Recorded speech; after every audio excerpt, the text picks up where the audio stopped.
So I'm sure that you are all aware of the old familiar story about the Flushing Remonstrance.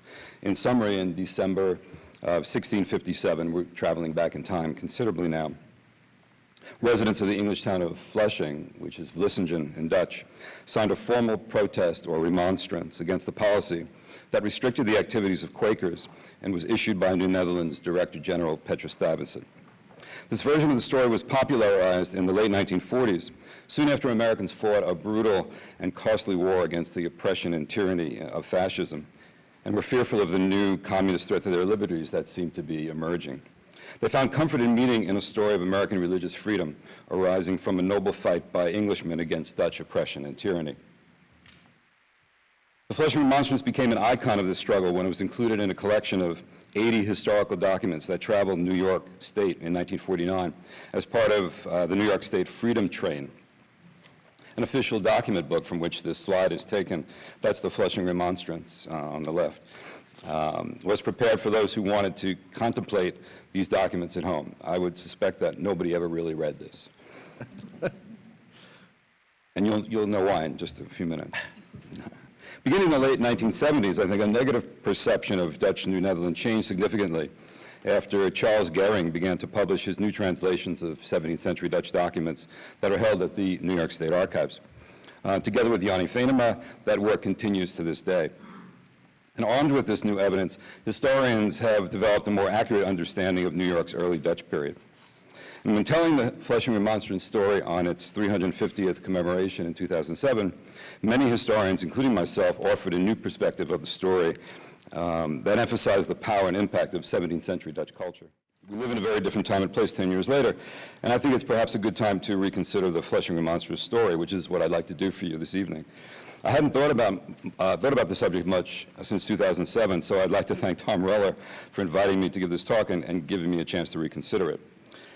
So in doing so, I'm drawn back to the evidence, to the primary sources, some old and some new, to the detective work that makes doing history so much fun.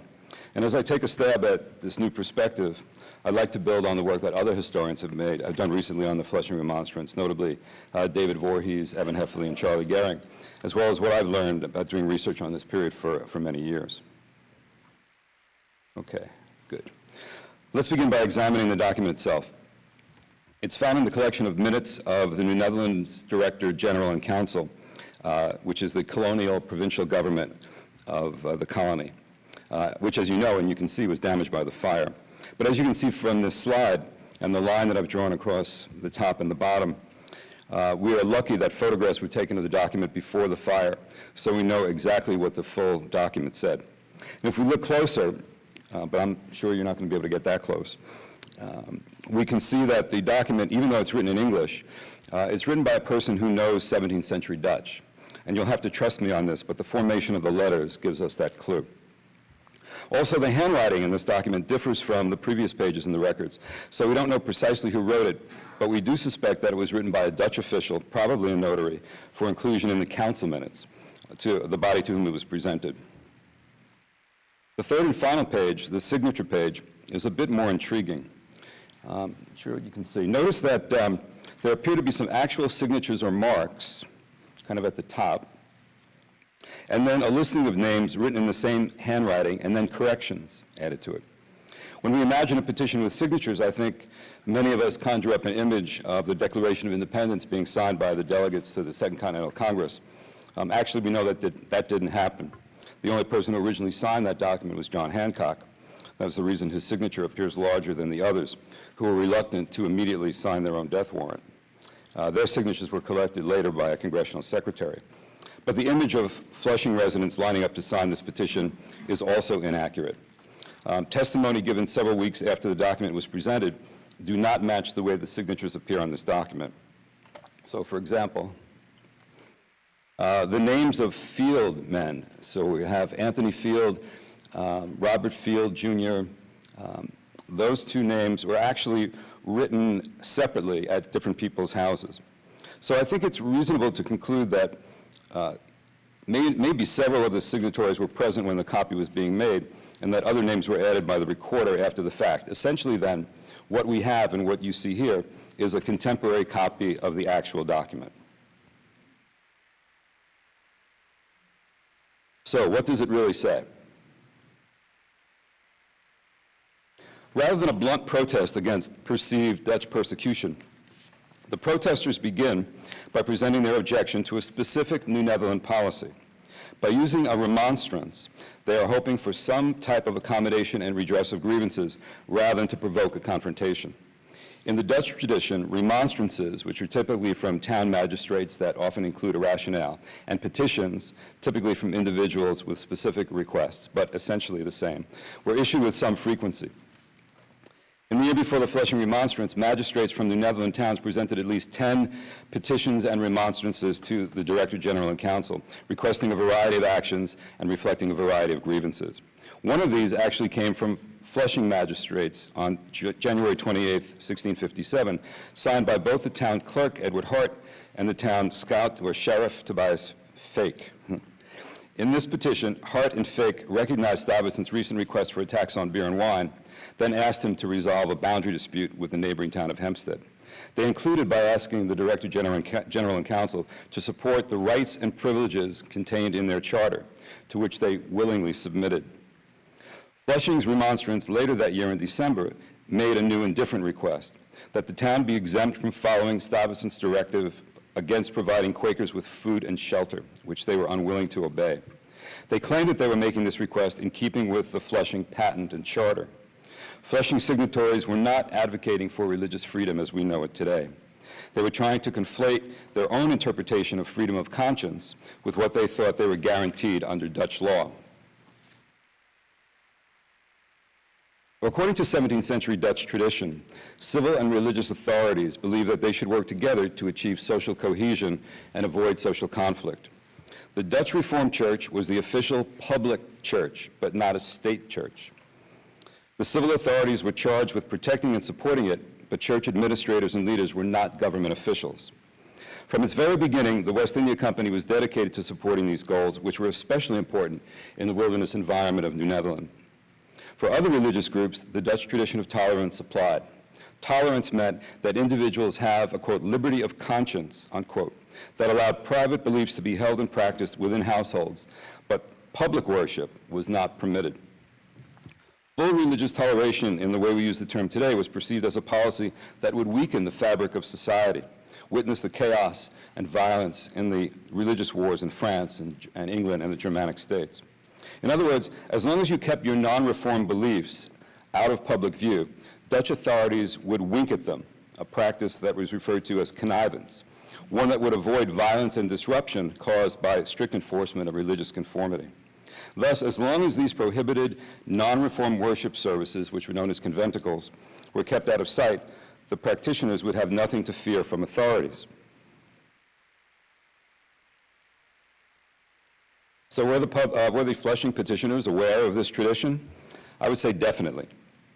All English religious dissenters understood the basic elements of Dutch toleration. This is why, when the famous pilgrims left England, they first went to the Dutch city of Leiden, where they spent 12 years before some of them decided to come to North America. Dutch toleration was the reason why so many English colonists from Massachusetts Bay were drawn to New Netherland in the 1640s, where they were allowed to set up their own towns. The first settlers of Flushing and several other towns on western Long Island were Englishmen escaping religious persecution and discrimination from New England Puritans. The principles of Dutch religious tolerance were clearly enunciated in Flushing's town charter, granted by New Netherland's Governor Willem Kieft in 1645. And I quote from this, and I'll say it twice because there's key phrases here that I'd like you to keep in mind. Residents are to have and enjoy the liberty of conscience according to the custom and manner of Holland, without molestation or disturbance from any magistrate or magistrates or any other ecclesiastical minister. Residents are to have and enjoy the liberty of conscience according to the custom and manner of Holland, without molestation or disturbance from any magistrate or magistrates or any other ecclesiastical minister. One thing that stands out to me as I read and reread the Flushing Remonstrance is the author's deliberate attempt to connect his religious views to the Dutch traditions guaranteed in his town charter. This seems very clear in spite of how difficult it is to decipher the document, and I recommend that you try reading it. Yet with all the many biblical references and the lack of punctuation and the confusing rhetoric, references to conscience stand out. Historian Evan Hefferly has said that conscience is used in the document as a deliberate attempt to separate a new radical theology from Dutch secular law, that conscience was a sacred issue between an individual and God. But in the Remonstrance's final paragraph, the document equates this new definition of conscience with the Dutch principle of tolerance. Equally perplexing is the reference to the law of love, peace, and liberty, not conscience, being extended to Jews, Turks, and Egyptians as following, quote, the customs and manner of Holland. A final attempt to invoke the Charter suggests that the negative view of Quakers as seducers of the people is actually an example of molestation by ministers and magistrates.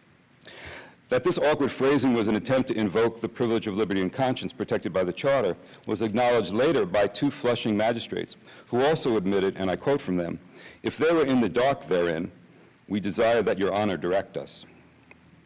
So Stuyvesant was not the least bit in the dark as the petitioners claimed loyalty to a greater law than civil law, thus posing a threat to his government's authority. Such challenges to authority were important components of the new Quaker ideology, suggesting that even though the signatories were not Quakers, the author was aware of the Quaker worldview.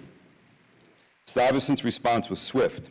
He immediately arrested Tobias Fake, the sheriff of Scott, who had delivered the document to the council and was the likely author of the remonstrance. He subsequently arrested the two magistrates who signed the document, William Noble and Edward Farrington, as well as the town clerk, Edward Hart. We can better understand Stuyvesant's initial response, as well as the end of the story, by highlighting some key features of the historical context in which this episode took place. You can see this is a map of part of New Netherland. That's in the New York and Manhattan area. I took this from Russell Shorter's Island of the Center of the World with his permission. So we must begin with the realization that contrary to the popular knowledge or popular stereotype that the colony of New Netherland was a colony in decline, New Netherland was experiencing significant economic and demographic growth in the 1650s. The new policies initiated by the Dutch West India Company in 1640, giving up their fur trading monopoly, opening up trade to everyone, encouraging individual settlement, had begun to bear fruit in the decade before the Flushing Remonstrance. Estimates are that New Netherland grew from approximately 2,500 people in 1645 to close to 9,000 in 1664. This new population included a rich diversity of ethnic and religious groups who lived in newly incorporated towns and cities. By 1660, 10 chartered villages existed on western Long Island. 5 were predominantly Dutch, 5 were English. On Manhattan Island, a city government had been established for New Amsterdam in 1653, and New Harlem received its charter around the same time.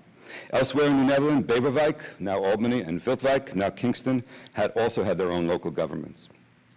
The First Anglo-Dutch War, beginning in 1652 and ending in 1654, led to some tension between English towns and the provincial government of New Netherland.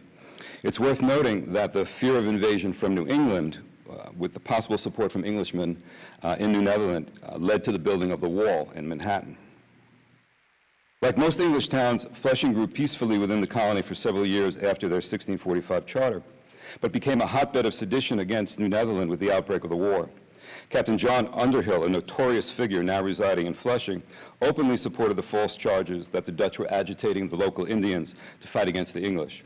He then raised the flag of the English Parliament and encouraged all residents of Long Island to rise up against Stuyvesant. Though Underhill was ultimately banished to Rhode Island, tensions remained high when several English privateers were reported in Flushing Harbor, and you can see the size of Flushing Harbor from that map. Stuyvesant's superiors warned him to be suspicious of the English in Flushing, who could so easily be aroused by a freebooter like Underhill. And I quote from them, "Do not trust any of that nation," meaning England, "residing under your jurisdiction," they wrote.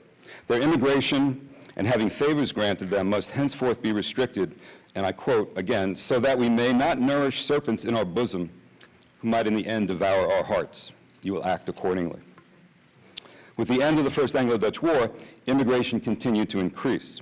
Among the new immigrants were a group of Lutherans who presented their own unique challenges to the principles of Dutch religious tolerance, which I won't get into here. It was in response to Lutheran activity that the Director General and Council issued their ordinance against conventicles. Learning of the Lutheran situation, West India Company directors once again warned Stuyvesant to be vigilant, but chided him for being overly aggressive. Most challenging among the new arrivals were members of the Quaker faith. who were perhaps the least likely to accept the principles of Dutch tolerance.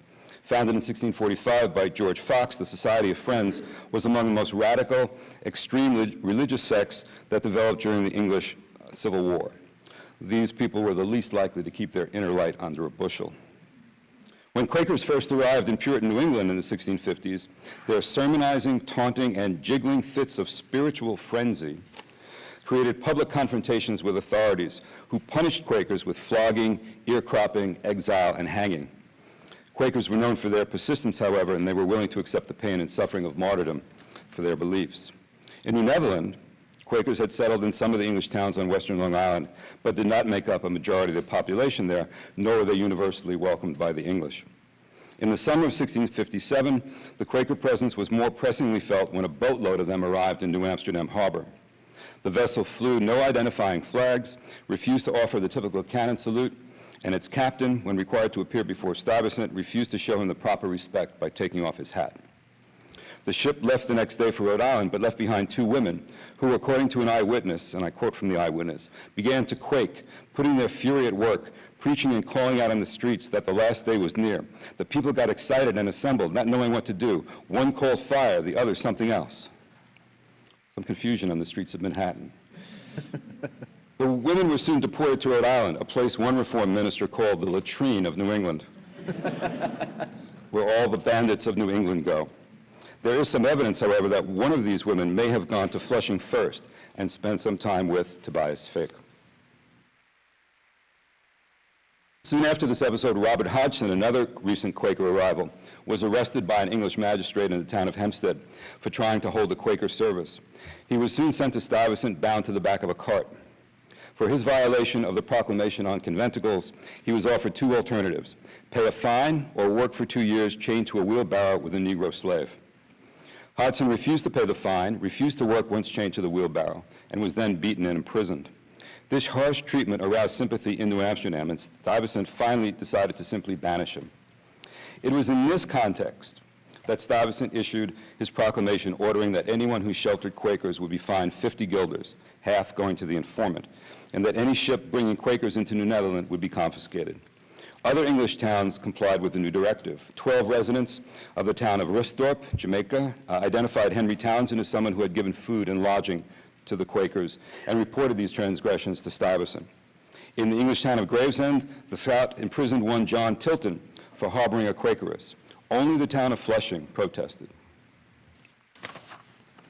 Stuyvesant's response to the Flushing Remonstrance is typically represented as an immediate autocratic resistance response, to an expression of religious freedom. But Stuyvesant was much more than a one-dimensional dictator. Born in 1610, probably in Friesland, he was raised as the son of a Calvinist minister and remained a strict Calvinist all his life. But he was also a career West India Company man, working for that institution since he was in his 20s. And after serving as the director of the Dutch islands in the Caribbean, Curacao, Aruba, and Bonaire, and losing his right leg while defending those islands, he was appointed Director General of New Netherland and those islands in 1647. It's not surprising that Stuyvesant chose to take a definitive action when faced with a threat to his secular authority by officials who had pledged their obedience and were now insubordinate. It's important to note, I think, that the Remonstrance signers were not arrested for the expression of their beliefs. Only town officials were called to account for their actions. These arrests were quickly followed by a hearing in which the town clerk was questioned by Director General and Council. Hart, the town clerk, testified that the Remonstrance had been written before being presented to a Flushing town meeting where it was read aloud. Some signed it there, others later in private homes. After his testimony, Hart immediately apologized, asking for forgiveness and pledging his future loyalty. Flushing magistrates Farrington and Noble also quickly apologized for their actions, claiming that they may have misunderstood the proper method of writing a remonstrance, and also that they were ignorant about the orders against Quakers. They also suggested that they may have been misled by Thomas Fake. Given that they admitted their error, Stuyvesant forgave them, but charged them court costs. Fake also submitted, admitting that he was, quote, a leader and instigator in the conception of a seditious, mutinous, detestable letter of defiance. He was dismissed from his office and given the chance of either leaving New Netherland or paying a 200 guilder fine. We know that he stayed. We're not sure if he paid the fine. Thus, all and even the most serious of the insubordinates were treated with leniency. The Flushing Remonstrance story typically ends here, but what is less well known are the subsequent reforms Stuyvesant and his council introduced to prevent this problem from taking place in the future. In March of 1658, a new ordinance stated that all scouts, sheriffs appointed in the town of Flushing, would be better versed in the Dutch practice and somewhat conversant in both English and Dutch. Secondly, to prevent the disorder and chaos that could overwhelm town meetings, the ordinance restricted such meetings unless required, quote, for great and pregnant reasons, and given prior approval by the Director General and Council. It was also ordered that local residents should select 7 of their most respected residents to serve as counselors to the magistrates. And finally, Stuyvesant required that Flushing look for and appoint a reformed minister that will serve the townspeople who had been without spiritual guidance for many years. So, what to make of the Flushing Remonstrance story? Well, it's complicated, but it's certainly a more complicated story and a more interesting one than the simple story that was told in the late 1940s. First, I would say that Stuyvesant's actions were more intent on repressing Flushing's violation of his ordinances than on repressing their religious thinking. Flushing townsmen, led by their officials who had sworn an oath of loyalty to New Netherland, challenged his authority. As a loyal company man, Stuyvesant was maintaining order and stability in the colony, guided by Dutch principles of freedom of conscience. I believe that Flushing's magistrates had a solid understanding of what their responsibilities were and recanted quickly because they realized they had gone too far. They did not thereafter lead a movement for religious freedom, nor did they rise again to defend John Bown, a Flushing Quaker who resisted Stuyvesant several years later. The laws and conventicles the laws against conventicles and harboring Quakers remained in force, but Quakers were still allowed to live and reside in New Netherland. And unlike in New England, again, no Quakers were ever executed. In fact, the Quaker community continues to develop in New York, and it was even visited by its founder, George Fox, in 1672.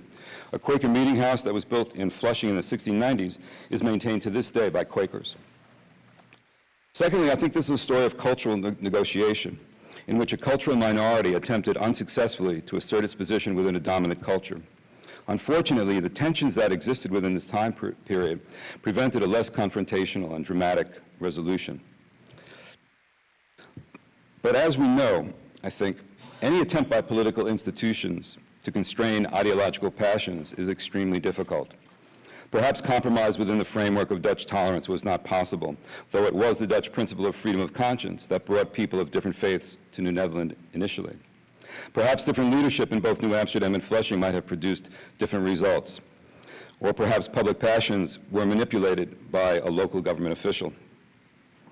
If the Flushing Remonstrance has one clear legacy, it's the reinforcement of the right to petition that has already been spoken about this evening, and also the rule of law. All players in the event surrounding the Flushing Remonstrance felt bound by formal charters and ordinances, even though some chose to test their limits.